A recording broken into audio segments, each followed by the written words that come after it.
Testing. Can everyone hear me okay? Okay. Good afternoon, ladies and gentlemen. I'd like to call to order the Tuesday, March 22nd, 2016 board meeting of the Lynn Haven Community Redevelopment Agency, or the CRA. The first item is the approval of the meeting minutes from February 23rd, 2016. Is there a motion to accept the minutes? Second. Thank you. Is there any discussion from the board regarding the previous minutes? Any discussion or comments from the public? Yes, sir, Mr. Walker. Good evening. Welcome back. In that last meeting in the minutes, I believe the city attorney made a reference to a piece of property being within the city or CRA. I did not get to hear his answer. That was in respect to a request for a non-opinion on a piece of property on 17th Street, whether it was in the CRA for the sign. Okay. I apologize also to the attorney. I looked up the charter, and we hired him for opinions. We didn't hire him for law. That's in the charter. I'm sorry. We didn't hire him for law. We hired him for opinions. That's in the charter. Okay. So I had reference and asked him for an opinion. I shouldn't have said that. I should have said something differently. So what exactly is your question again? I'm sorry. The question was to him at the time was the piece of property within the CRA, and that's in the minutes. Yes. He was supposed to look that up, and I believe he made a statement to you that it was, I didn't hear, was it within the city or was it within the CRA? He did. He did make the statement to me that it was his opinion that it is located within the CRA. Did everyone else understand that? That's correct. Okay. Yes. That was my question. If you want to, we have documents. If you want to make we can get them to you if you want a public records request to show. We've got some documents that will physically show the location in the CRA. I have those documents. Okay. I asked them before. That was his official, opinion that he gave to me during that was the answer. I failed to hear what he said. I'm sorry. Okay, perfect. Any other comment or questions from the public? Okay, at this time, if we could take a vote on the acceptance or approval of the meeting minutes from February 23rd. Mr. Schubert, if you would call the roll. Commissioner Shad? Commissioner Friend? Yes. Commissioner Barnes? Aye. Commissioner Ashbrook? Yes. Mayor Anderson? Yes, and so the approval of the minutes has passed. Item number 3 on today's agenda is the discussion and possible action regarding Lynn Haven CRA annual report for the fiscal year 14-15. Mr. Schubert, is there any staff information regarding this report before I ask for a motion? Yes, Mayor. Mr. Janke is here. Thank you. Mr. Janke, who is the director of the Lynn Haven CRA. Thank you, Mayor. This item is a housekeeping item for the CRA. Once a year, the CRA has to approve an annual report summarizing its activities and also the financial assets, liabilities, and expenditures. The report summarizes that we started our fiscal year 2014-2015 with a fund balance of $646,294. Revenues totaled $298,740. Expenditures were $70,367. Transfer $128,023, which and then in September 30th, the end of the fiscal year, our ending balance was $746,644. At this point, staff is recommending approval of the annual report as presented. Thank you. Is there a motion to accept the annual report as presented? Move approval. Is there a second? Second. Thank you. Are there any questions or discussion from the board? Are there any questions or discussion from the public? And there appears to be none. At this time, Mr. Schubert, would you please call the roll for acceptance of the budget? Commissioner Barnes? Aye. Commissioner Ashbrook? Yes. Commissioner Shad? Aye. Commissioner Friend? Yes. Mayor Anderson? Yes. And the action then is passed for the annual report for the fiscal year 14-15. The last item on the agenda for today's CRA meeting is time for public commentary or questions regarding any information that you might want to address the board concerning. Is there anyone who would like to address the board? There appears to be none. So at this time, the CRA meeting will be adjourned. In approximately 10 minutes, we'll commence with the Lynn Haven City Commission meeting. Thank you.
Test, test.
At this time, I'd like to call to order the Tuesday, March 22nd meeting of the Lynn Haven City Commission.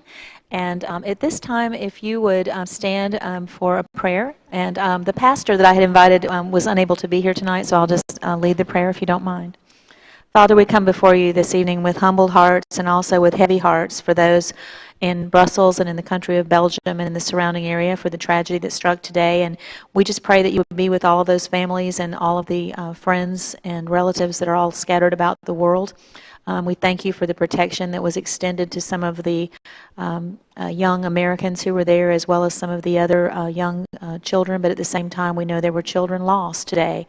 We pray for your protection on our city, and we pray for understanding, and we pray for our leaders to be guided in the way they should be guided to address this national tragedy and terrorist attack, which has become international and has could very easily come to our doors. Lord, we thank you for this beautiful little community that we live in. We pray for this meeting to move in a way that you would have it move, that we could all work together for the betterment and the best interest of this community and all of those who live here. We ask this in Christ's name. Amen. If you would please join me in the Pledge of Allegiance. I pledge allegiance to the flag of the United States of America and to the republic for which it stands, one nation, under God, indivisible, with liberty and justice for all. Thank you. You may be seated.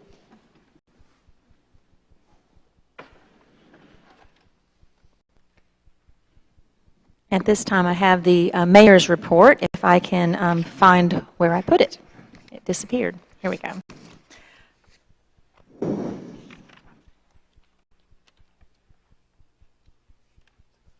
I've had some busy days since I was last before you because we did cancel the first meeting in March due to voting, and I think we had a really good turnout and everything went really well. On March 5th through 9th, I did attend the National League of Cities conference in Washington, D.C., and had a very productive few days there, meeting with other delegates from the state of Florida as well as from all across the country. Some of the meetings that I attended and the discussions that I was able to take part in, first of all, was the Florida delegates meeting, in which all the mayors who attended from the state of Florida and other elected officials were present. And our main lobby, which we brought before representatives in Washington, D.C., was to ensure that tax-exempt status remained in place for municipal bonds, which is a huge issue for cities to make sure that that stays in place because, as most of you know, a lot of our projects in Lynn Haven are funded by municipal bonds. So this is a very important issue, and Florida stood very strong to make sure that this stays in place. I also met with the National Women in Municipal Government Council with women who are in municipal government, mostly mayors from all across the United States, and we had two topics which we addressed. One was the formation of youth councils in our cities, and I've got a lot of information about how we could do that here in Lynn Haven. And the purpose of that is to involve our young people in government at an early age. They're attending the meetings and becoming involved in city projects and learning more about how the system works, which I think is very noteworthy. And then also, the women in municipal government want to address the problems that all cities are facing right now with drug and alcohol addiction, with our citizens and our prisons being filled with mothers with children who are then placed in foster care, and how we could start to help in different ways, providing halfway houses and other kinds of issues, and lobbying for federal funds to get those kinds of facilities. And if I could just tag onto that with another event in my mayor's report, I had the privilege, because I still am employed with Bay District Schools, but I had the privilege of working also with a colleague, Ms. Barbara Dixon, who is a teacher at the Bay County Jail for Women. And I had the privilege of working with her, and it really brought to light sort of what I'm talking about here. Is there was a large group of women who have children and who are incarcerated, and all of them, none of them were there for violent crimes in this particular class. They are people who, you know, were mostly drug related, and working with them to pass their GED, and we got word that all the women in the class did pass. So I was very excited about that. That gives them a new, you know, an opening, and so those two things kind of went together for me. Back to the National League of Cities. I was able to participate in 4 different federal agency roundtables, one with NOAA, the National Oceanic and Atmosphere Administration, the Census Bureau, Economic Development Administration, and Telecommunications Administration. I also got to sit down at the table with a group from the United States Health and Human Services and get a lot of great information on grants. So I was really excited about that and on how to apply for more federal grants. Spoke at one roundtable with Department of Homeland Security and FEMA, and then also got a lot of information on how to improve services in our city and some different services we could offer for veterans. So very productive roundtable discussions. And then probably the most productive one, I got to engage in conversation, roundtable discussion with Secretary Anthony Fox, the United States Department of Transportation Secretary, and Julian Castro, the Secretary of the U.S. Department of Housing and Urban Development. And those were very interesting, very productive discussions that gave me a lot of ideas about how we can move forward in securing more funding for the things we're trying to do here in Lynn Haven.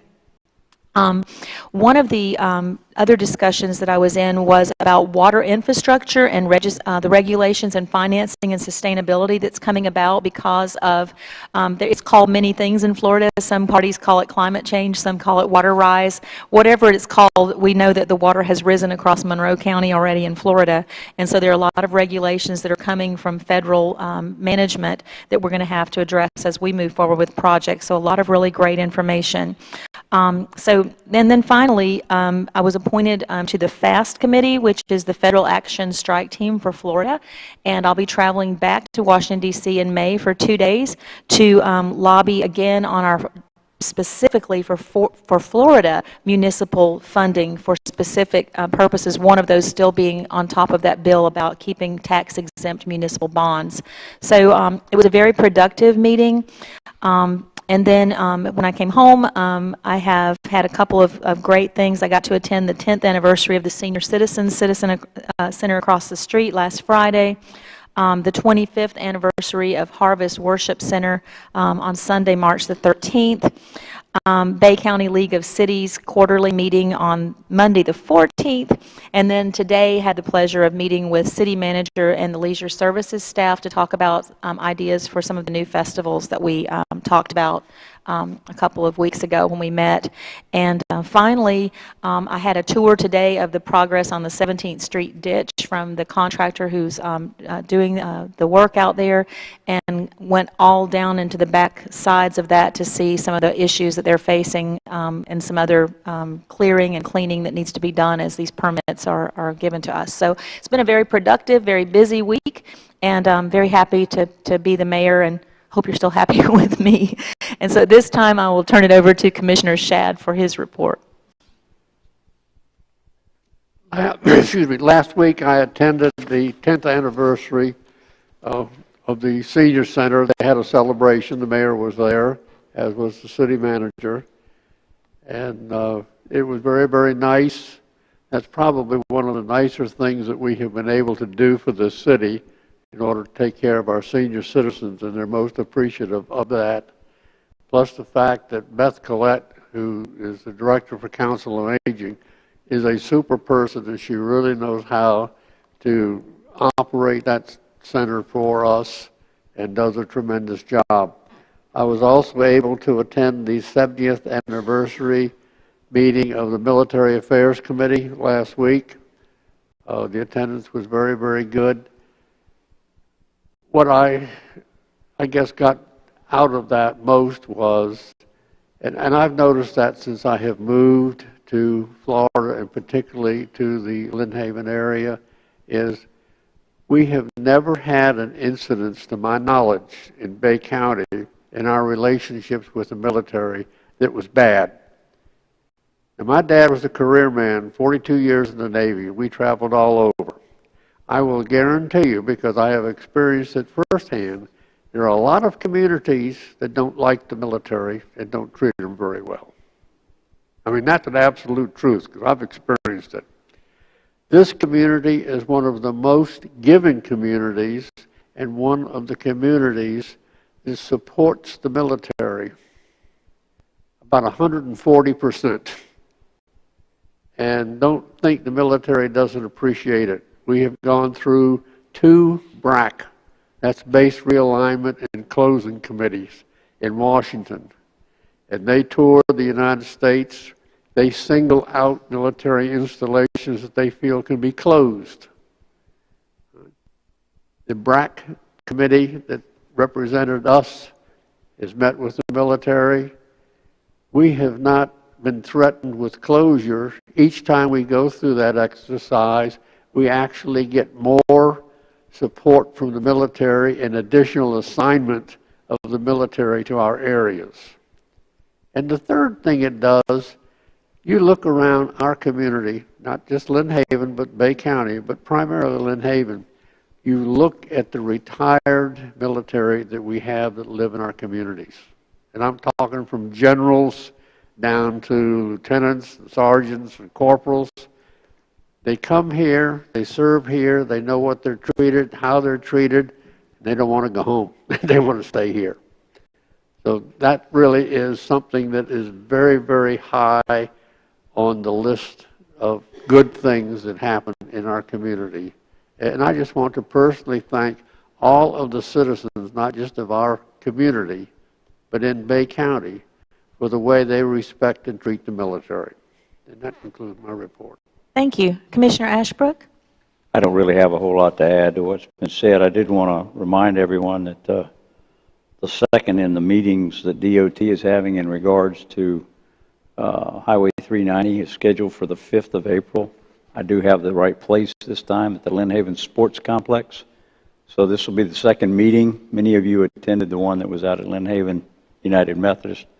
So if you're interested in that project, I would suggest you attend that meeting. It'll be held again on April 5th at 5:30 in the evening at the Lynn Haven Sports Complex. Thank you. Commissioner Barnes? Yes, had the opportunity to attend the Lynn Haven Baseball Opening Day, which was a very great success. Myself, Commissioner Lynn, as well as Commissioner Ashbrook, and the city manager had the opportunity to throw out baseball on opening day, so that was fun. I've also had the opportunity to attend the Public's Appreciation Day to recognize Public from the United Way. They gave a lot of money to the United Way, so I was there to present the proclamation for that. Thank you. Commissioner Friend? Thank you, Mayor. Yeah, I also attended the Senior Center, and what a great asset to our community, and they do such a wonderful job over there. It was not an empty seat in the place over there. It was really good. And also got to go to the soft opening of our new Mexican restaurant. So they've done an unbelievable remodel job, both inside and out. So if you feel like having Mexican, it's a good place to go. Thank you. That is really great food over there, isn't it? I had forgotten to mention one item. This Saturday, Maria Stout-Tate, our Director of Leisure Services, would like to invite everyone to bring your children, grandchildren, and neighbors' children to the Easter egg hunt at Sharon Sheffield Park from 9 until 11. Should be a lot of fun, so just wanted to make sure we called that to your attention. At this time, the City Manager's report.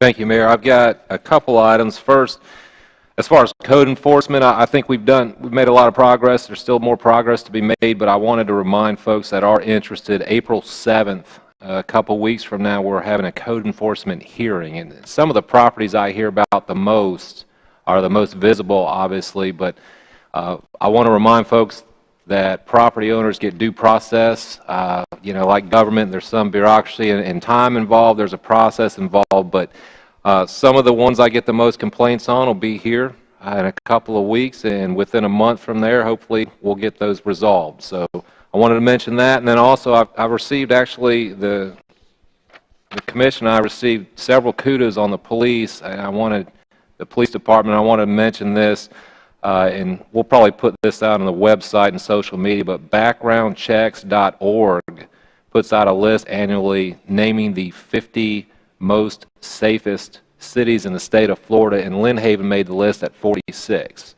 And we'll publish that on the website. If you want to see the statistics they calculate to get there, you're welcome to do that, but that's good for us, certainly. And just two letters I got in emails. There's Sergeant Hamilton Most of the time, FHP is going to work a wreck, especially if it's on a county road or state road. Sergeant Hamilton of the Lynn Haven PD was the first on the scene to a wreck and stayed there with a 93-year young citizen of Lynn Haven and consoled her until FHP arrived and actually returned with a cup of coffee to calm her nerves. And we got a very nice thank you there. So, I mean, we appreciate folks taking time to do that, but that was a good kudos. And also Lieutenant Blaylock and Officer Anglin spent some time in one of our neighborhoods, one of our very crowded neighborhoods, nice neighborhoods, but spent some time with them and we received some very positive feedback about neighborhood safety watch, et cetera, and things they could do. So I just wanted to mention that, and that's my report. Thank you. Is there a city attorney's report? No, there's not. Okay, thank you very much. Item number 7 would be a public hearing. So at this time, it is 6:16, and I would like to open the public hearing. Items number 7 and 8, with 7 being the annexation of Fuel Depot Parcel B, and the city manager could please read that ordinance for us. Ordinance number 1013, an ordinance annexing into the municipal limits of the city of Lynn Haven, Florida, certain areas of contiguous compact unincorporated land within Parcel B of the Lynn Haven Fuel Depot, consisting of approximately 93.87 acres of property as more particularly described herein, pursuant to Florida statute section 171.044, amending the boundaries of the city to include said land, repealing all ordinances or parts of ordinances in conflict herewith, and providing an effective date. Thank you. And I would also like to go ahead and have the ordinance read for item number 8, the Fuel Depot Parcel C, and then open for questions. Ordinance number 1014, an ordinance annexing into the municipal limits of the city of Lynn Haven, Florida, certain areas of contiguous compact unincorporated land within Parcel C of the Lynn Haven Fuel Depot, consisting of approximately 49.81 acres of property, as more particularly described herein, pursuant to Florida statute section 171.044, amending the boundaries of the city to include said land, repealing all ordinances or parts of ordinances in conflict herewith, and providing an effective date. Thank you. Both of these parcels will be discussed more at length during the regular items. However, if there is any public commentary or questions at this time, this is a public hearing. If there's anyone who would like to make a comment, a question, or a statement, you're certainly welcome to approach the podium at this time. And there appears to be none. The time is now 6:18, and the public hearing is closed. Moving on to the consent agenda, I will read each of the items under the consent agenda and then ask for a motion and a second. And then at that time, if there's any of the items that you would like to question or ask for discussion, you'll be free to do that. So the consent agenda items are number 9, the approval of the minutes from the February 23rd, 2016 regular meeting. Item number 10, approval of contract agreement with Gulf Coast Underground LLC in the amount of $142,918 for the installation of stormwater cured in-place pipe known as SIP in Mowat Highlands. Number 11, authorized disposal of surplus vehicles and equipment. Item number 12, approve engineering task order to Panhandle Engineering in the amount of $9,950 for the wastewater treatment plant capacity analysis report.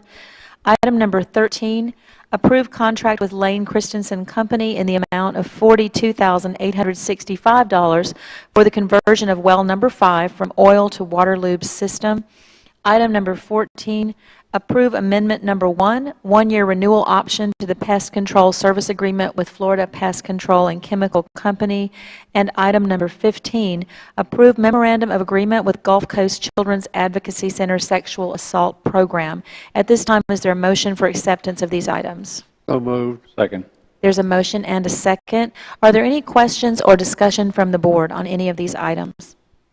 I'd like to mention on item 13 that we had budgeted a good bit more than that, but the city staff was able to work in concert with Okaloosa County and get that project done at about $13,000 less. So kudos to the staff in the city for doing that. Any other discussion or comments from the board? Questions? Are there any questions or discussion from the public on any of the items 9 through 15? There appear to be none. So at this time, if you would please call the roll, Mr. Schubert. Commissioner Shad? Aye. Commissioner Friend? Yes. Commissioner Barnes? Aye. Commissioner Ashbrook? Yes. Mayor Anderson? Yes. The consent agenda items are accepted as read. Moving on to old business, number 16 is the second and final reading of Ordinance 1013, the annexation of the fuel depot parcel B. I'll defer to the attorney since we just read the ordinance. Do we need to read it again at this point? No, that's not necessary. Maybe an introduction to the issue from your planning department or your city manager, maybe to distinguish between the two Okay. ordinances to So, explain why we have two would be helpful. So looking at items number 16 and 17, these are both the two ordinances that were just read during the public hearing, and so I'm going to ask our city manager, Joel Schubert, if he would offer some explanation, and then if anyone has questions or comments before I ask for a motion, we'll go there. Sure. Thank you, Mayor. This property was owned by the United States government. We've talked about it several times since the 40s as a fuel depot. In the last 15 years, there's been a concerted effort with the United States Air Force and the city to transfer this to private ownership, which obviously we believe is the highest and best use. Having this long of a history as far as titles and property selling around it and Scribner's errors and just everything out there that you can imagine, this is a whole look at two parcels that are involved here. Parcel B, which is approximately, I think it was 95. Okay. We call it the 100-acre parcel usually, but mid-90s as far as the acreage is the parcel that we've been negotiating with a private developer to come in and develop. There are areas in there that, through an abundance of caution, we want to make sure the whole parcel is, so we described the perimeter of the legal, and we're saying all of it. Same thing with parcel C, which is a railroad right-of-way for the most part, which runs from the island all the way to 231. Same deal, we described the perimeter of it, saying we want all of it in. Again, there's a process here. We had to notify the county. We had to advertise it in a newspaper. But the short of it is we want to ensure, this is our way of making sure that both of these properties are within the city limits of Lynn Haven. And if I could just add to those comments that I've also been participating in these telephone calls, the conference calls, and attending the meetings and listening to the discussion by the developer and the city, and I just wanted to add my compliments to both the developer and the city as they've moved forward to make this happen, which is going to be such a beneficial acquisition for the city as far as tax base and also just the quality of life it's going to offer. So at this time, if I could ask for a motion and a second from the board, and then we'll open for discussion from the board. Also move. Second. Thank you. We have the motion and the second. Are there any questions or discussion from the board? Is that motion for ordinance 1013 first? Yes. I had actually asked for them together. Should I ask for them separately instead? I would do these separately. Okay, we're going to do only item 16, which is fuel parcel B. Okay, could we have another motion for that, please? Also move. And I'll second. And this is for only parcel B. Any questions or discussion concerning parcel B? I'd just like to make a comment. It's rather ironic that during the start of World War II, that property was literally given to the Navy at that time. And it was basically a mine and ordnance depot. And it transferred back to the Air Force after the Navy no longer needed the property. But, you know, the county in Lynn Haven gave the property to the military. And we're having to buy it back. And that's kind of ironic.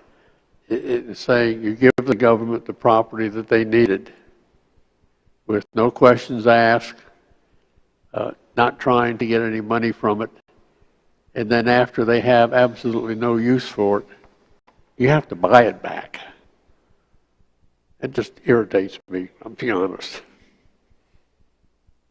And just for clarification, the city of Lynn Haven would not be purchasing this, it would be purchased, it'll be the Lynn Havens for only a few seconds, and then it'll be purchased by the developer at the table. So we're not going to be putting Lynn Haven in a bind, even though it is irritating. I will but agree with mean, you. somebody's buying that. We have to Somebody's buy the having to property purchase back. it. Are there any other questions or discussion from the board? Any questions or discussion from the public regarding parcel B? Yes, Mr. DeFell.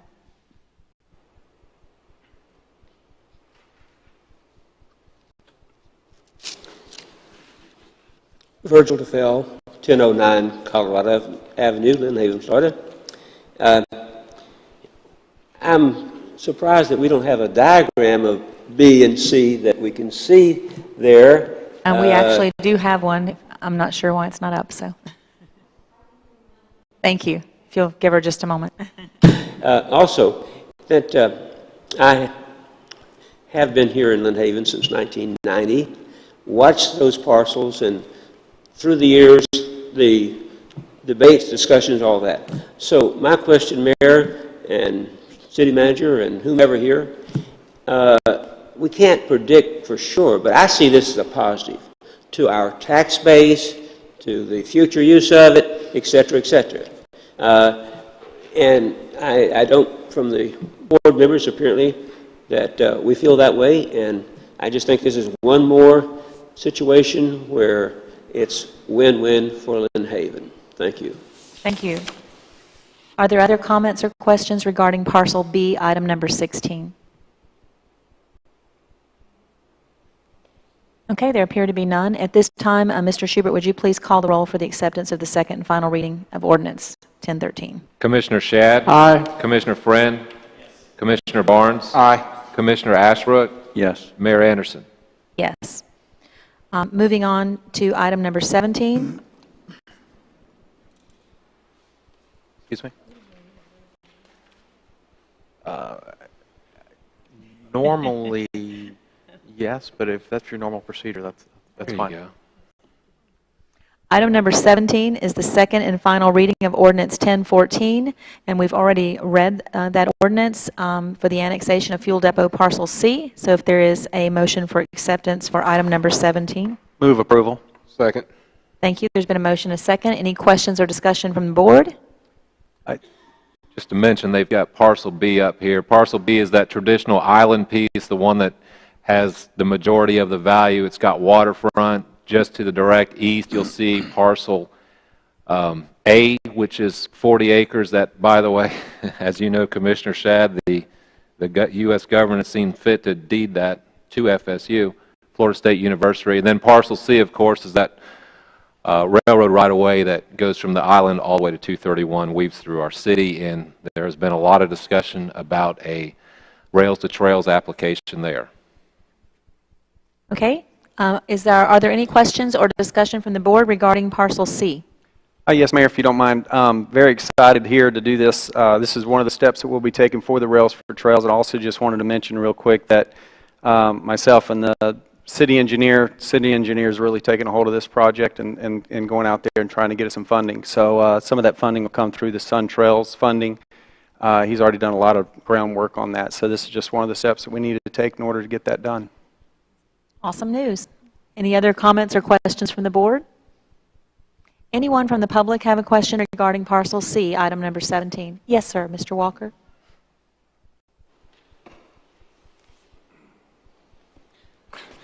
Actually, no question. I just wanted to point out or ask, yes, I do have a question.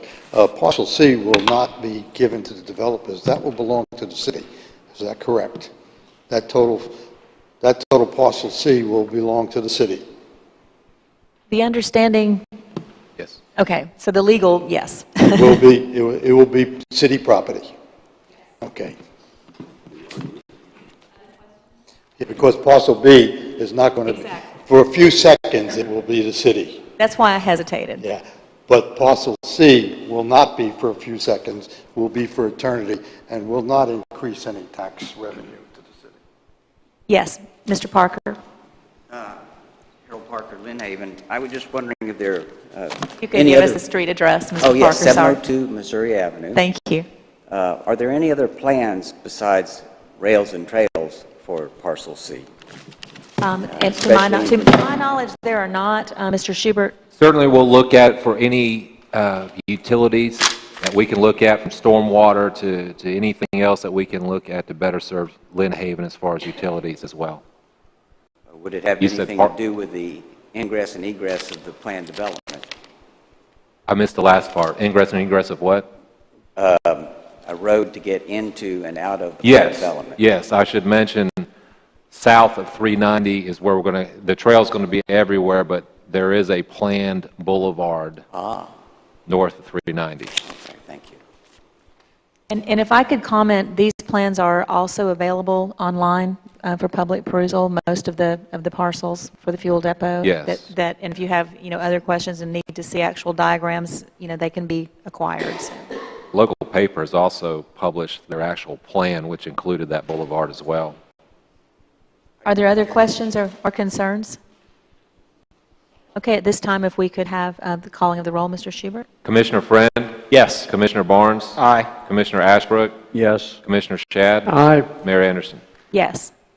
Okay, moving on to new business. Item number 18 is Resolution 2016-03643, Community Aesthetic Feature Agreement with Florida Department of Transportation for the South Gateway Monument. If you could read the resolution for us, Mr. Schubert, resolution for the aesthetic feature. Resolution number 2016-03-643, a resolution authorizing the City of Lynn Haven, maintaining agency, to enter into an agreement with the State of Florida Department of Transportation, FDOT, in a community aesthetic feature agreement. Thank you. Do I have a motion from the board regarding this resolution? So moved. Okay, who made the motion? I'm sorry. He did. Okay, Mr. Ashbrook made the motion, and the second? No, I didn't. Second. Commissioner Barnes is the second. Okay, at this time, are there any questions or discussion from the board? There appear to be none. Any questions or discussion from the public? Appears to be none. At this time, Mr. Schubert, would you please call the roll? Commissioner Shad? Aye. Commissioner Friend? Yes. Commissioner Barnes? Aye. Commissioner Ashbrook? Yes. Mayor Anderson? Yes. Moving on to item number 19, Resolution 2016-03644, the sale of 288 acres of city-owned property located in the Sandhills. Mr. Schubert, if you could please read that resolution for us. Resolution number 2016-03-644, a resolution of the City of Lynn Haven, Florida, authorizing the sale of real property, approving the form of the real estate sales contract, delegating final negotiations with interested parties to the city manager subject to certain parameters, authorizing the mayor to execute the contract and closing documents, and providing an effective date. Before discussion or questions regarding this resolution, could I have a motion and a second, please? So moved. Second. Thank you. At this time, are there questions or discussion regarding this resolution from the board? I have some questions. Commissioner Shad has a question. Yes. Did we have an official appraisal of the property done? No, we did not. We had some,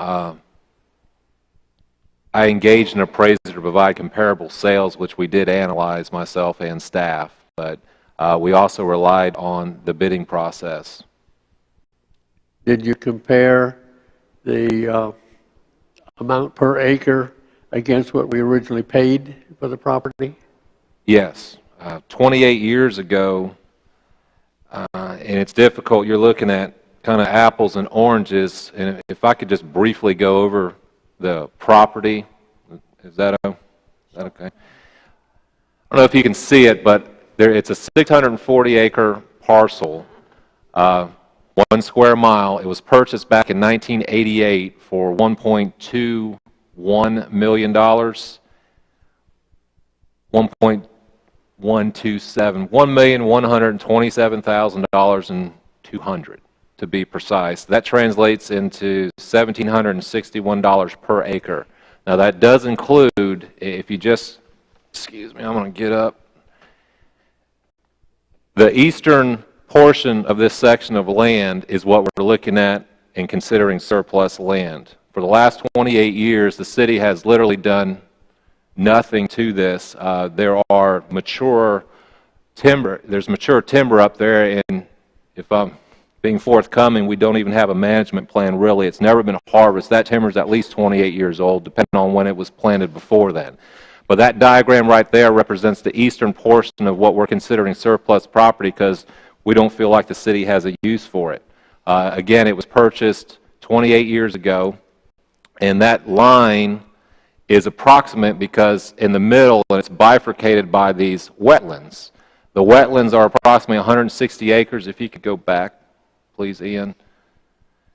And you see that kind of swath that cuts down the middle. Those are wetlands. It's 160 acres. What we're considering selling is 288 acres. The wetlands have very limited value, if any. There was a time, and 82 acres of that 160 acres has already been mitigated because there was some land in Lynn Haven, and that acreage was used for mitigation. In today's process or standards, this land can't be used for mitigation. They have mitigation banks now, so there's very little value in this. Now, everything west of the wetlands, in the northwest portion, there's a 60-acre piece that the city has used and use it frequently for fill. We mine the fill off of it. We also use it for a staging area, and we also use it to bury debris during hurricanes. Hurricane Opal is buried on several of those acres out there. They relax the permitting process, and we're able to dump our debris out there. When you look at the north-south portion, or north-south section line here, there's the 10 acres that we have currently leased, and it was leased to be a concrete plant. They're not using that, but that's what we've used. That's what we probably have future use for. And if we keep the 640 less the 288, again, 160 of that is wetlands that there's really no use for. But this would also provide us more of an opportunity to lease 10-acre parcels, and there's room for at least 6 or 7 more in there. So if we did want to get into that business, it's very easy to run that road further south and utilize that portion on the extreme western portion if we want to lease some more land out. But the balance of it would be we're still able to mine for our fill dirt. We still have more than an ample area to bury any kind of emergency debris that we need to get out of the city. And we also have plenty of room to further develop, well, I say plenty, at least 6 or 7 future 10-acre sites. We've got one leased right now. In the future if we want to do that as well. But again, to me it's a liability. I've been out there at least 3 or 4 times, and every time I go out there I'm concerned about the liability. There's a lot of folks that go hunting out there. I've torn down many stands. I'm sure I wear orange out there because I don't want to get shot either. I try not to go out there during the hunting days, but I just see limited value in keeping this, and again, we can recoup. I won't say it was an investment 28 years ago, and I realized there were very precise reasons why we were looking at that, the expansion, etc. But we can sell less than half the property, and I will fully acknowledge that less than half the property we're selling are the uplands, so they're the most valuable. But we'll sell less than half of the property and recoup more than half the money that was spent 28 years ago. Now, 40 acres of that land was set aside in perpetuity as a wetland. Where is that located on the map? I think it's in this swath I'm talking about right here, and I'd have to get a legal to get it drawn precisely, and we haven't had that title work done, but I think it was actually 82 of these 160 acres that was set aside for mitigation. Now, you do know that the original purpose of purchasing that land was to build a wastewater treatment plant. Yes, sir. And if we sell off that land, that's going to jeopardize our being able to do that in the future. We actually were permitted. We are a permit holder for being able to build that, and that was approved. And we have over $900,000 on the books going through that process. Now, have we thought about what the future holds in further development up in that area? Because, water's not a problem. Sewer capacity is a problem up there. So are we going to be better off holding the property and developing an ATW plant working in conjunction with the airport or any people up there? I believe the county already has a wastewater treatment plant there. They've got package plants. They have package plants. But you're looking at the development of the north end of the county, and a package plant isn't going to hack it. All right? All I'm raising is some questions and saying, I hate for us to be short-sighted. I'm not objecting to a sale, but I'm saying, are there other alternatives out there that we need to consider? I believe the county has a full operation, not a package plant. It has a full operational treatment plant that it bought from the co-op. Yes, that was a. It's not a package plant. It's a fully operational wastewater treatment. Yeah, that was a very small plant, and they did that to frustrate us on getting some other things done. Believe me, you weren't here then. I was here. I just didn't No, see you weren't us. on the commission when that happened.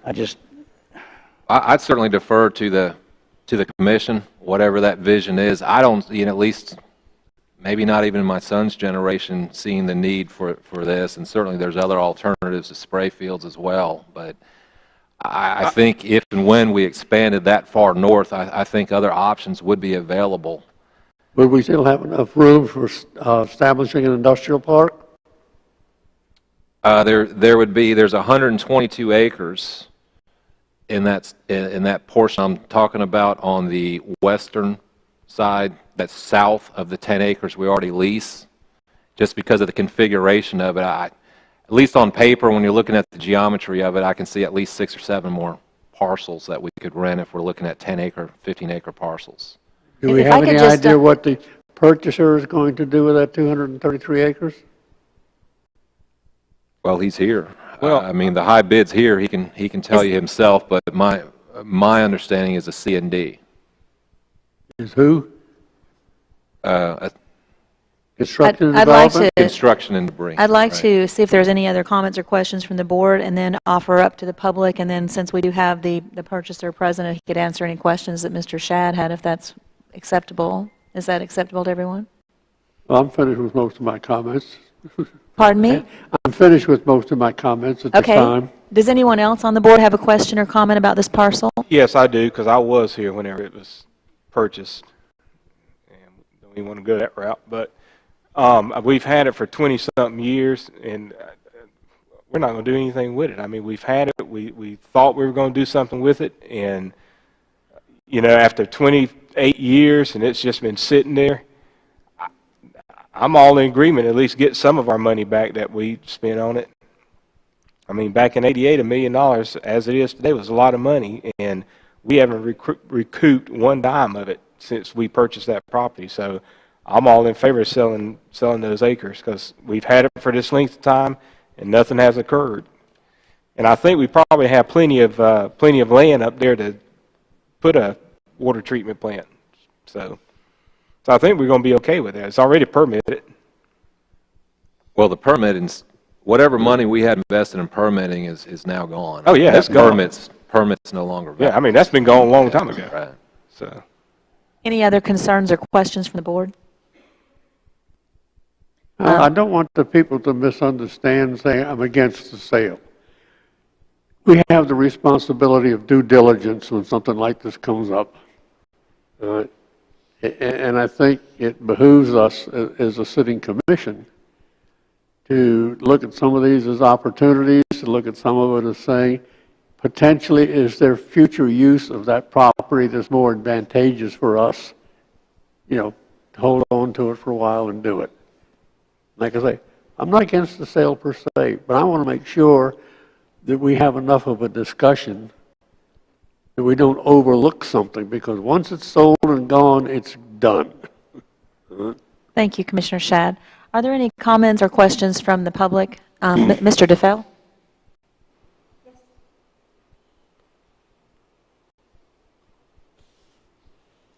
Excuse me, Virgil DeFell, 1009 Colorado, Dillon, Florida. I happen to have benefited from that property when Opal hit in October of 1995. I hauled many a load, or paid other people to use that property. And I'm looking at Interstate 10 at the airport. Commissioner Shad, I was sitting there thinking about almost everything you said before you said it. A concern. I don't see why we need to take action on this today. I think this, I have read nothing about this in the Lynn Haven Ledger or the News Herald.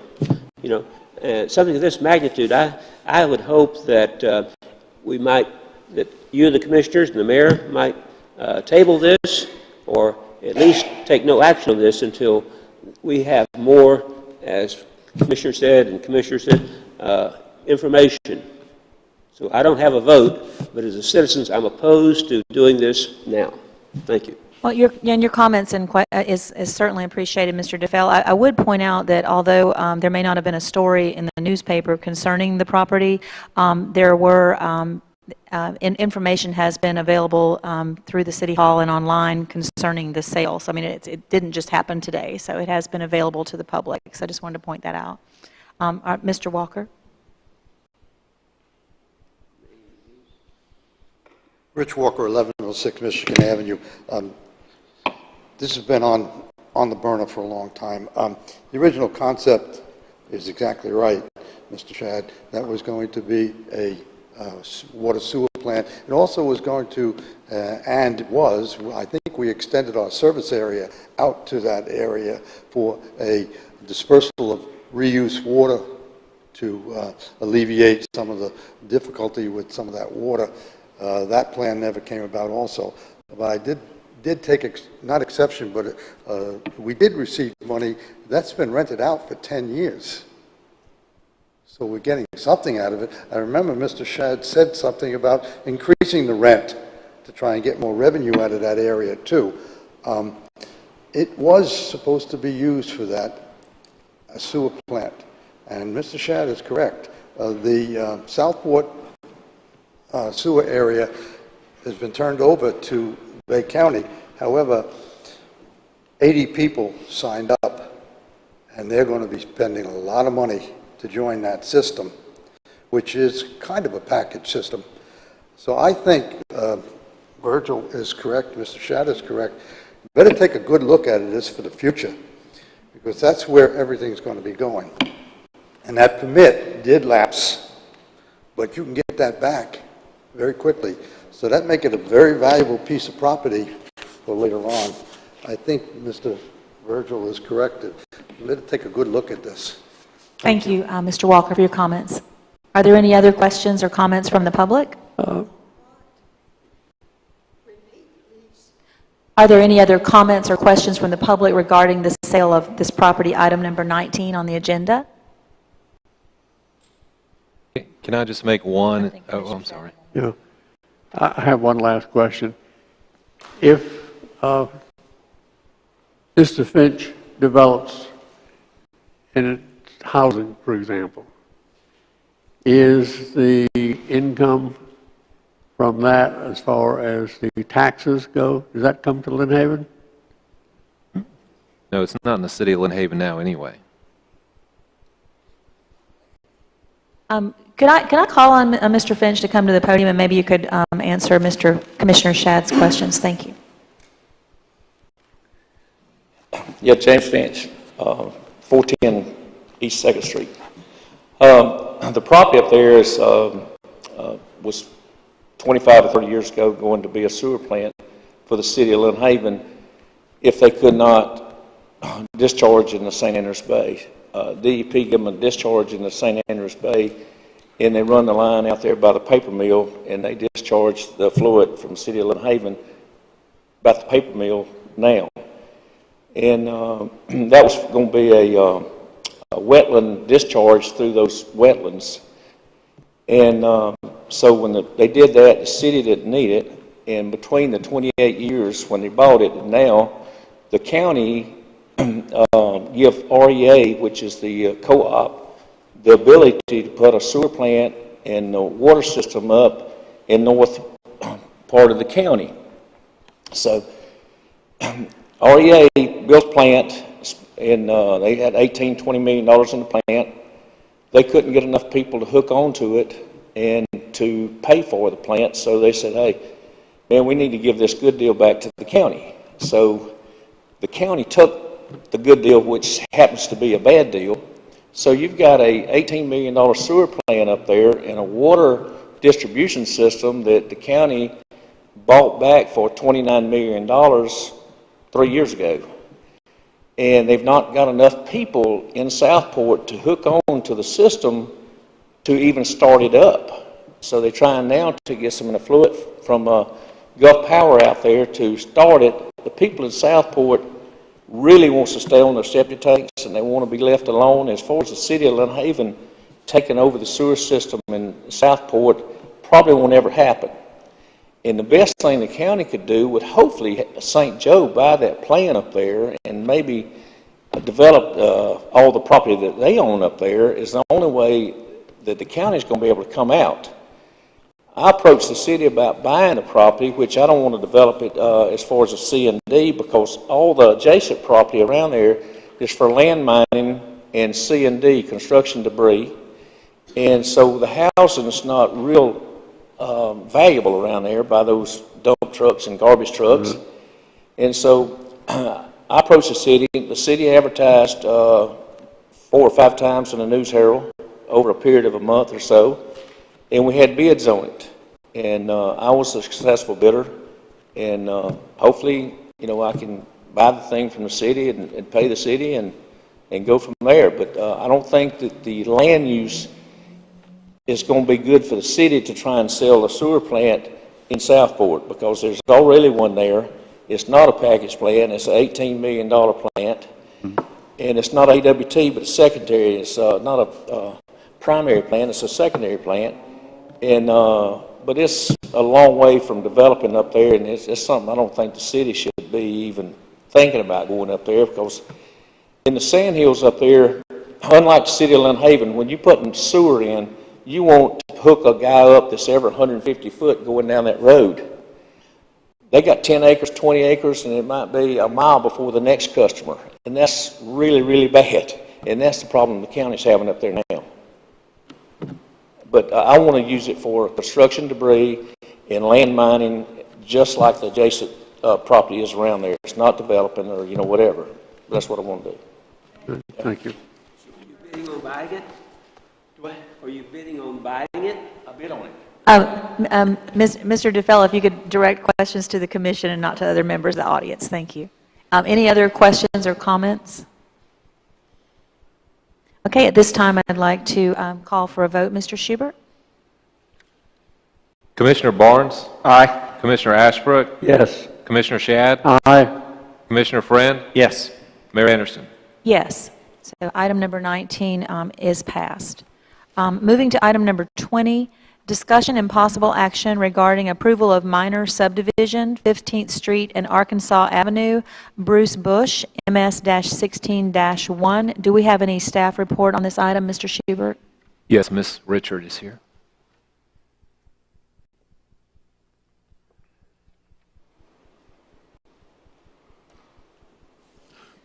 This is a request for a minor subdivision. The applicant is Bruce Bush and the location is the corner of 15th Street and Arkansas Avenue. Ms. Richard, can you speak a little louder into the microphone because I see a couple people are not able to hear you. Okay, thank you. The reason that he is asking for the minor subdivision is because this parcel of land, it has 2 lots upon it, but it's in the historic plat area.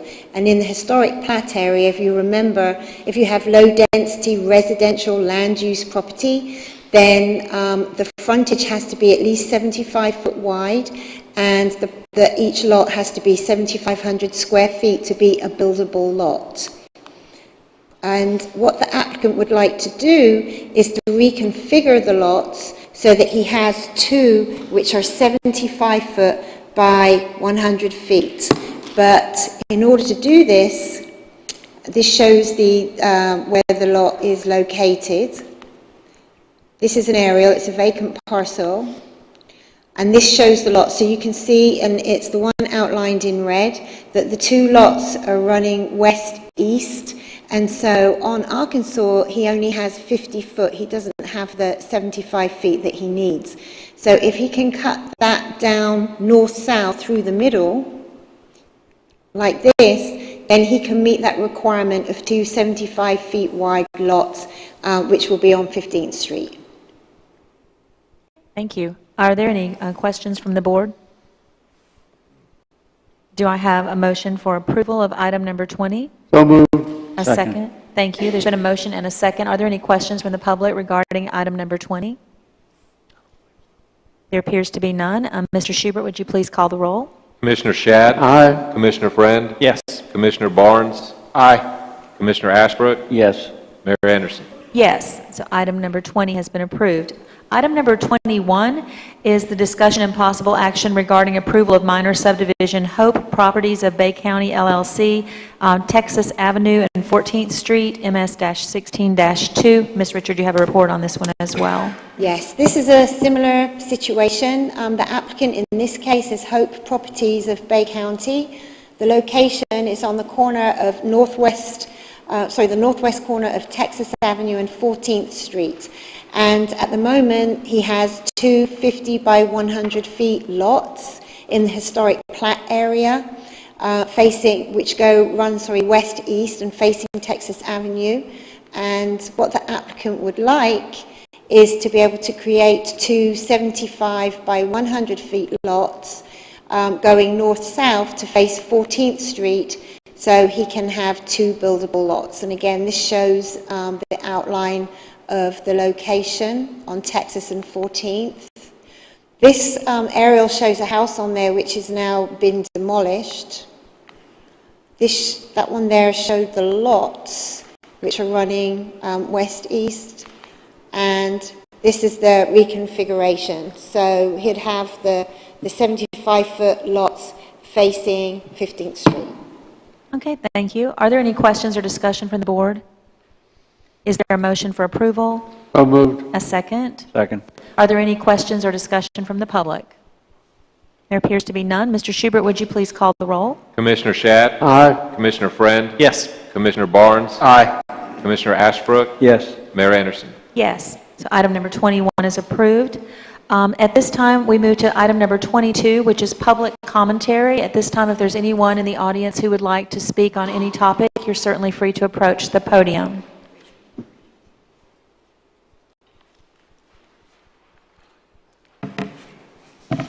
I'm Martha Frank Renfro. I live on New York, on the corner of 8th and New York. Have you taken any action or any discussion on my motion to change your plans for Monument Park? Yes, Ms. Renfro. Actually, you're referring to the removal of the old McMullen Library to the property adjacent to the statue on Georgia and 8th. That's what we're referring to from the last meeting. And at this time, that transaction is in process for that deed to be transferred to the city, so that that's from the Garden Club to the city. It's in process. And then at that time, the city will transfer the property to the Heritage Society, which will then begin renovation of the old McMullen Library. And your comments at the last meeting were certainly duly noted. However, the process has already begun and is in effect, in the process. I did want to point out that I did receive in the mail at the city the petition from you, and I believe there were 50 other residents who had signed the petition. It was a protest of the library being moved there. However, this process has been going on for quite some time, and at this point, in other words, it's moving forward because it's not just a personal project of mine, but rather something that was part of a list of campaign promises of mine from last year, and the residents and members of the Heritage Society had asked me to bring it before the commission, the city manager, because the property as it is going to be demolished or just allowed to, it's almost to the point now that the action must be taken immediately, and it is a very viable building. The property that you're referring to it will be kept as a park. If the property were just sold outright by the city, which right now... Probably, excuse me, probably what? The property where it's going to be moved between the parking lot and the statue, that could be sold because the city right now is liquidating property that we don't really need. And with it being transferred to the Heritage Society, they're going to restore this old historic building of Lynn Haven. It'll be kept in the historic district. It'll be part of a park area that the children of Lynn Haven can enjoy. It'll have other historic uses and keeping the beauty of the old building. So I personally don't see that it's out of character for the neighborhood. There's a church there, there's a school there, there's a park there, so it's not as though it's going to be a business with noise or any issues. So anyway, that's where we are, and at this point, it's certainly your time to speak. I'm sorry. In other words, the plans are still to move it there? Yes, ma'am. You don't care what the citizens who live in that area think, how they feel? Well, I certainly do. Apparently, you don't. No one in that area wants that park there. Excuse me. They do not want the library moved there. Well, there are certainly some residents in that area who don't. Let me give you some pointers. Okay, please go ahead. The monument, as all of you know, I'm not used to talking to people behind my back. May I come around here? I guess I'm talking well, to you. you're actually addressing the commission, but you they can hear you because you're speaking into a microphone. The monument was originally built to honor the Union soldiers. We all know that. The land was dedicated for that purpose. The lots on 13th Street, on 8th Street and on Georgia. That was built by the people who lived here and settled this town at that time. It is one of the most prominent features of this city. It has been featured in Ripley's Believe It or Not. It is the only monument to the Union soldier south of the Mason-Dixon line. We in Lynn Haven don't consider it only dedicated to the Union soldiers. It was rededicated to include all soldiers who lost their lives in war. It should remain for that purpose. We're not going to remove that statue. May I finish? Yes, but none of that's going to be removed. That's on a separate lot. I don't understand what your point about the statue is. Adding the new building to the area will take away from the meaning of the statue. The park will be cluttered and cramped with no room to enjoy the area. As it says, the park is open as a space to be enjoyed and to remember heroes. It is only a block from Lynn Haven Elementary School. The school uses the park as a close walking field for young children. Many students walk through that park on their way to and from school. They also spend a lot of time playing in that park. On holidays and events honoring our military, such as Veterans Day and Memorial Day, they decorate the park with flags to show their support. It draws more visitors to stop and look at the park. Now, let me give you some pointers about the monument. The Macmillan Library. If it's up there, I can't hear when I'm sitting over there. Okay. The building will take away from the open field of the park. It is too large to fit properly in the area. It's 24 feet wide. It's planned to be restored with no current time label or being finished, started or finished. To accommodate the library, an oak tree will have to be cut down. If they put it on 8th Street, the only shade tree and picnic table will have to be moved, unless it's like the others that were there, and they were once 3 nice picnic tables, now 1.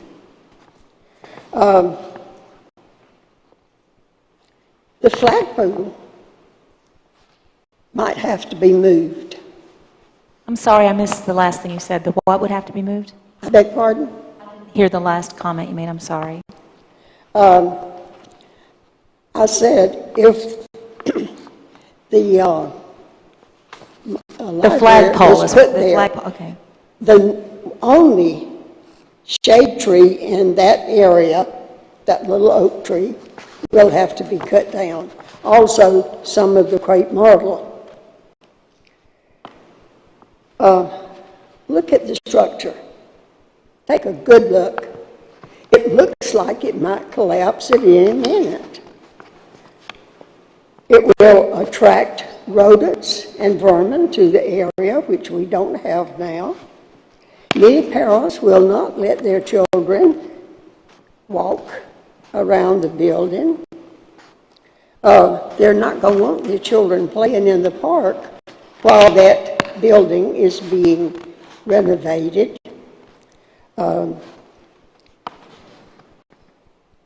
During repair, their area will be unsafe for children. Mrs. Renfro, if you can sort of begin to bring, I'm certainly not going to cut you off. There's a time frame for the citizens to speak. I beg your pardon? If you can sort of bring your point home, finish with your points about the library, and then if some of the other commissioners would, I'm the only one who's spoken, but your comments are duly noted, and all I can say is that I share your love for that park. I was a child who walked through the park myself. I feel that the citizens of Lynn Haven, the majority of the people who've come forward have asked that the library be moved there. The Heritage Society did a beautiful job renovating Roberts Hall, and they're going to take great pride in making the library fit with the conformity of your neighborhood. And it won't be a long time. The children will be able to enjoy it as a library, as a historical building. But I've done a lot of talking, so I'd like to see if any of the other commissioners would like to speak to this. And I appreciate your taking the time and coming out. And again, it's not, I didn't decide to move it there. It was a decision made by many people over many months. Did you ask any of us when you started this how we felt about it? Well, there have been many meetings here. Did we even know you were considering that until, excuse me, I know I'm taking up a lot of time. It's okay, you're okay, go, it's okay, Mrs. Renfro. There was an article in, this Monument Park plan has not been in the process very long. There was, in February of this year, an article in the paper that this monument was going to be moved to the oil terminal.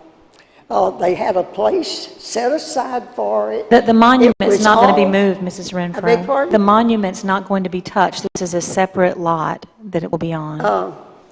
But you had an article in the paper that said that, and it was quite a long article. And then the next, about a week later, there was another article, and this article said the monument was, the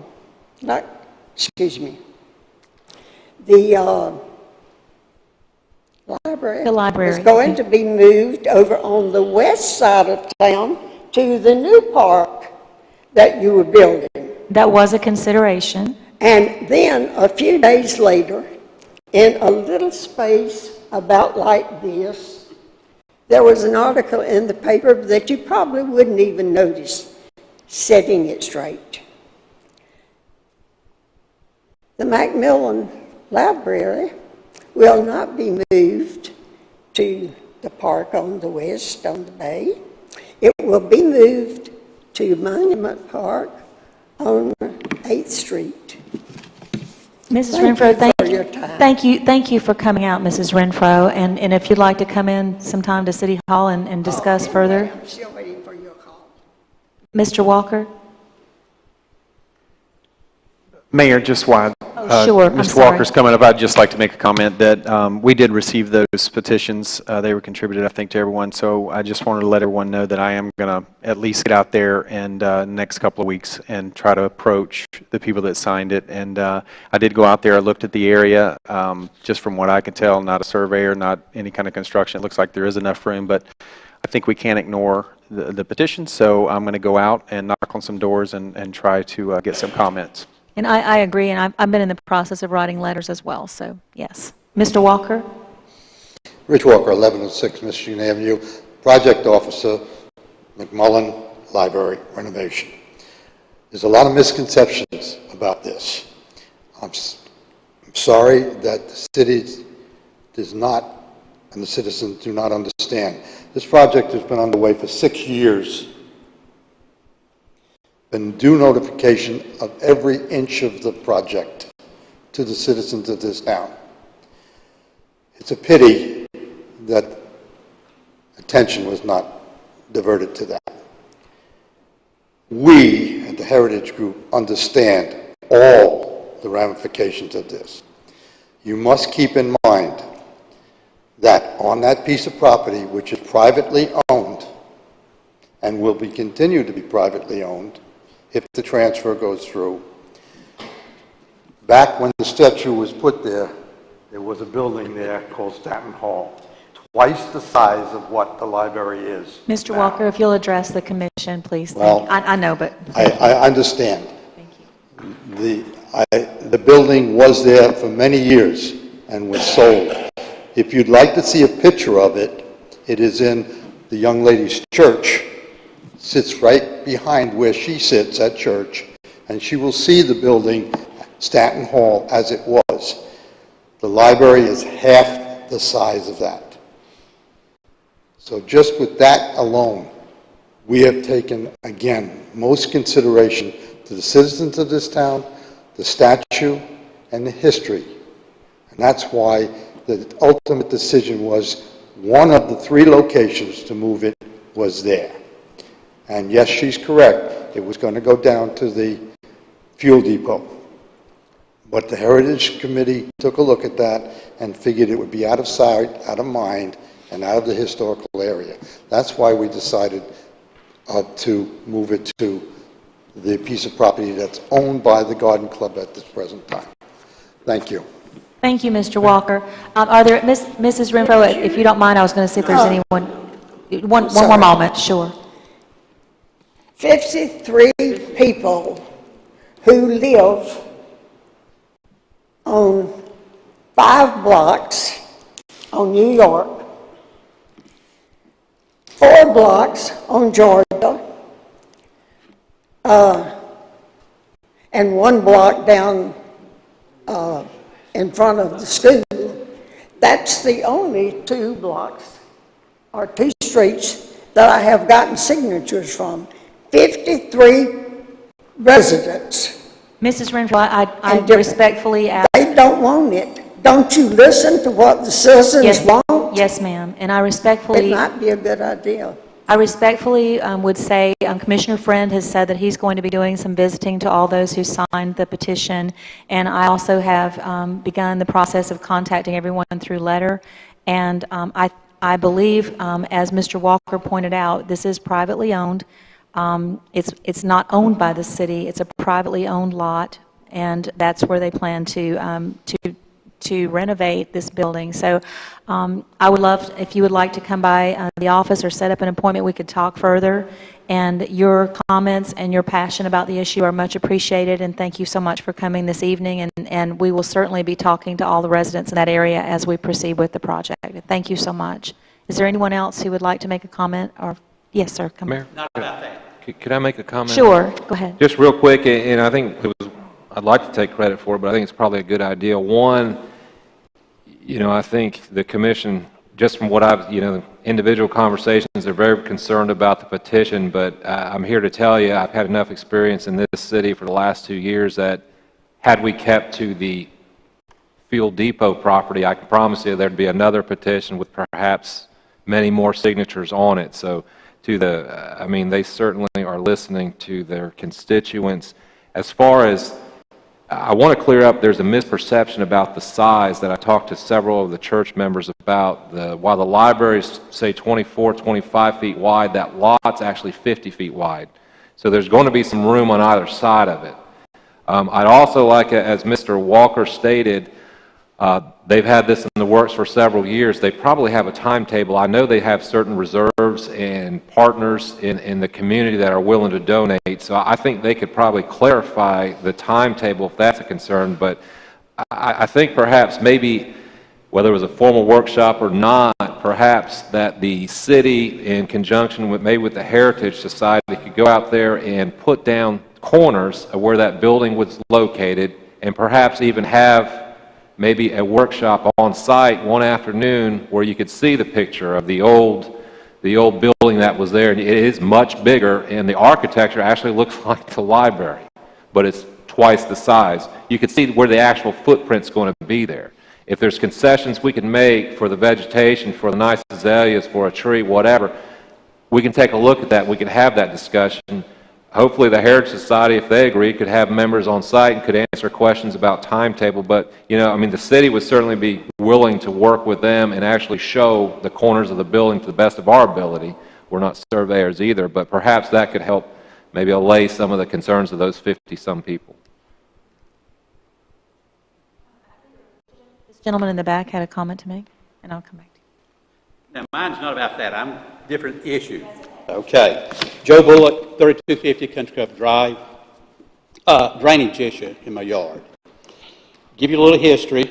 My wife and I bought the lot, built the house, and in our backyard was a ditch that water flowed through. And I noticed to the east of us, houses and lots had been covered, and it was pipe. I was told by my contractor to contact the City of Lynn Haven, and they would come in, put pipe in and cover the ditch, and did. Now I have one of the pipes that has collapsed in the backyard and have a big hole. And this occurred several months ago when I spoke with Mr. Ashbrook, and he came out and looked at the problem. And he set up a meeting and had Mr. Baker at that meeting, and I explained that the city had put the pipe in, and now it had collapsed, had a big hole, kind of a safety hazard, but also an issue, and was looking at the city to repair it. And at that time I was told there was no easement to my problem, and that the city did like to come on private property. So I mentioned to Mr. Ashbrook and Mr. Baker that I would surely give them my permission to come on my property and fix that drainage problem there. Also at that time, Mr. Baker told me that the city did not put in the pipe in my backyard. And since the city did not put the pipe in my backyard, then the city was not responsible for fixing it. So I still say that the city put the pipe in my backyard. But regardless, this is storm drainage water runs off, and it flows that direction, and there's an issue there, and I think it's going to only get worse if it's not fixed. And I was told at that time that I needed to come to the commission and express my concern and see if I could get the commission to help out with this issue. Thus, I'm here. Thank you, Mr. Bullock, for coming out, and I've also visited your property and some of the adjoining properties, and I do not know the legal issues there, but I do recognize the fact that there's definitely a problem. So Okay. Could I approach and give the board something that I have recently discovered, that since I was told that the city did not put this on my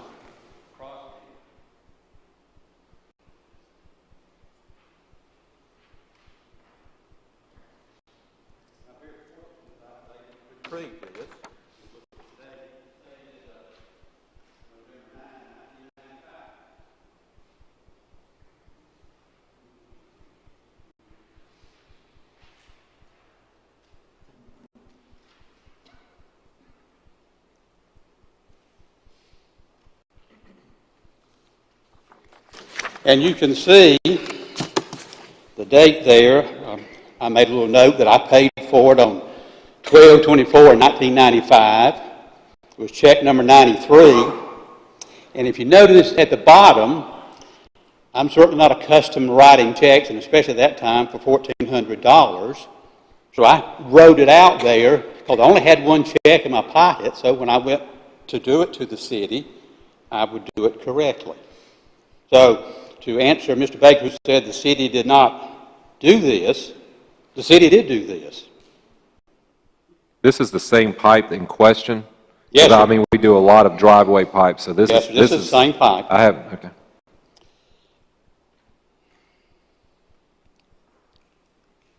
I'd like to come out and look. I haven't seen it. Well, I invite you to come. And what I would like to say is I'd like a little timetable, if you would just let me know, maybe after the meeting, just an idea of when you're going to come, because I'd certainly like to be there when you come. Would that be, for now, a temporary resolution that after the meeting you'll agree with the city manager on a time he'll come out and look, and then we can move from there? Thank you so much, Mr. Bullock, for coming out. Thank you for this information. Mr. DeFell?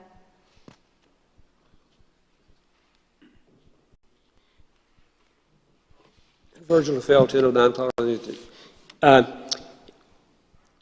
I want to commend our Public Works Department.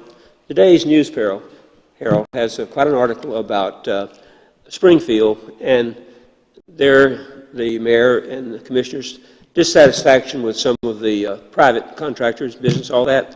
All I'm bringing that up for is to say thank you, Mr. Baker, Public Works, much. I feel that you can depend on our city coming on the day that they say they'll come. It doesn't matter what's happening weather-wise or what's on the calendar.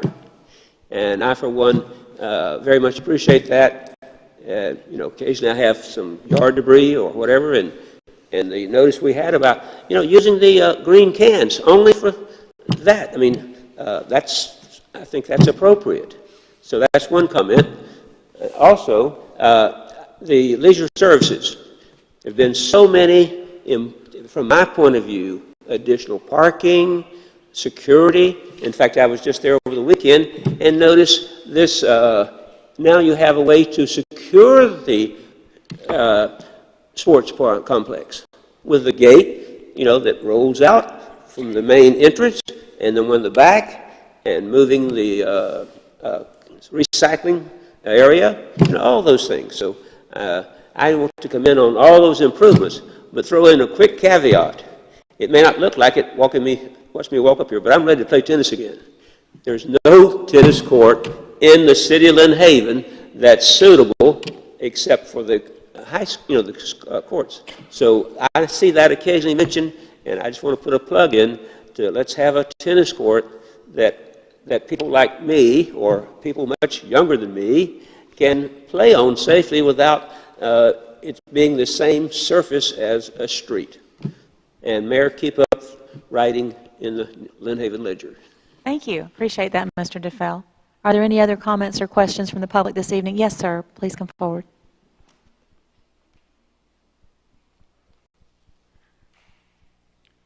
My name is Carl Traylor, and I live at 3242 Country Club Drive, right down the street from Mr. Bullock. And I really came down here just to support him because I've known about this process. And Mayor, you've been out to our property and looked at it. My next door neighbor has a similar problem to Mr. Bullock in that this old pipe that drains the city water runoff from the street to a pipe that belongs to the city to some holding pond somewhere, that pipe that goes from the street to the back of those lots has caved in, and my neighbor's lot was sinking in, which was causing my yard to cave in until I took some action on my own to correct this problem. But I wanted, while I'm here, to address all of you guys. I appreciate the work you do for the city, and I know that y'all have got a lot of important things to do, but I wanted to kind of air this thing out. Bobby came out and looked at it. Joe came out and looked at it. Says, okay, we got a drain here by the street, and there's one on the other side of the street that they connect. And that runs through a pipe through my neighbor's yard to this other pipe that drains the water off. And everybody said the city owns that drain by the street. And the city owns the pipe back behind my house where the water goes to from that drain to the city holding pond. But they said the city doesn't own the pipe that connects that drain to the city's pipe because they didn't put it in. It was part of when the development was done, and they don't have an easement, and so that pipe doesn't belong to the city. Now, the homeowners association says they don't own it, okay? So there was some discussion about putting some cameras in the pipes to see how bad the problem was and try to map out, you know, how many areas were like that. Nothing happened, okay? And so I'm here to basically, some of you folks I've never talked to, Mr. Barnes, we've talked, and you told me to go talk to Joe. So basically, I'd like for somebody to explain to me how the city can acknowledge that they own the drains at the street, okay? And that water that runs into that drain drains through a pipe, through my next door neighbor's yard, into a pipe that's owned by the city. But the city doesn't have any responsibility for the pipe that connects those two. And I'd like somebody to explain that to me. And after I visited your property and we had our discussion, I couldn't explain it to you. That's right. So and I appreciate your coming out. I have to defer to the attorney or the other city officials. I cannot explain that situation. And like I say, I've taken care of my problem, but it just amazes me that I've lived here for 40 years. And, I vote every year in the elections, and I appreciate what y'all do. But when I was told that the city can own the drain, and they can own the pipe that connects over here, but the pipe in between, they don't have any responsibility for it. I can speak to some of this. I don't have my folder with me, and I've been here 2 years, but I've talked to several residents, and I've been on site with several. I've been on site with your neighbors. I think we were able to take care of it. You and I have talked, yes, sir. Yes. When the city took these roads, does anyone, Bobby, how many years ago? We took the roads and not the stormwater. There are certain standards that the city, that a subdivision has to have for the city to accept the infrastructure. Right. We had to repave our streets. I was there when that happened. Right. Stormwater didn't meet those standards.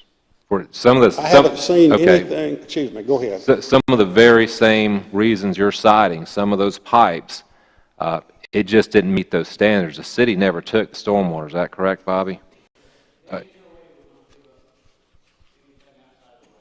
Right. So, I mean, it's not a simple, we can't talk about this and discuss all the fine details within 3 or 4 minutes. I'd suggest putting this on an agenda, humbly suggest putting it on an agenda at some point and go through because, there's a legal look at this and there's also a practical look at it.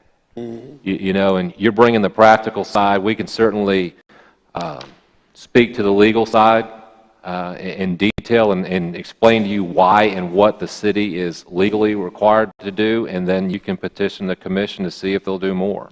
That's the route I would take. Do you have a document? Because yes. Walt Kelly, when Walt was here, he gave me a document that was supposed to explain all of this. And the only thing that document talked about was the streets. I have not seen it. And I asked him, I said, why didn't you give me this? Because it doesn't explain anything that has to do with the water runoff. Well, it may have been the lack of a document, but I can tell you I can bring every document we have, and I can explain the process to you, and we can have the city attorney here and explain the process to you, and we can just go from there, because I think with the interest we've had from several property owners, and we've offered to come out there, and we offered to share in the cost that, we're not legally responsible for to camber that pipe, and at least from my perspective, my phone never rang again either. So, I mean, I'd love to get back in a room. I was here for 2 months, and we were in here with the whole HOA. And we went through it then. And, the can just gets kicked down the road for another year till people forget about it. And what we talked about, then we meet again. But I'd love to bring all the documents, get it out there, show you exactly what we're responsible for, and if you have, concerns or suggestions, we can certainly put that in front of the commission. Okay. And this is the same runaround I've been getting for several years on this subject. We're going to table it. We're going to talk about it. Well, and respectfully, I disagree with you. I sat right in the old commission room with many of your representatives. I was there. Okay, and we talked about this. We had some of your representatives say that, hey, we'd be happy to give an easement.